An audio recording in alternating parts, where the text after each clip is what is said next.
I told you very important information about your NEET result date. Where the date is declared, listen carefully. The result is declared nearly around 20 May, 20 May. The result is declared earlier. In the past years, the result declared in June, but in this year, the result is declared earlier around 20 May. If you want to check the exact date, then visit this site neet.enta.nic.in, neet.enta.nic.in. Check this website regularly where the exact date is declared. So must check this site regularly. The answer sheet already published, declared. If you are interested, then go to that.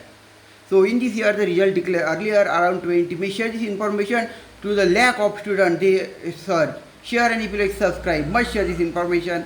Thanks and best of luck for your result. Best of luck. Share.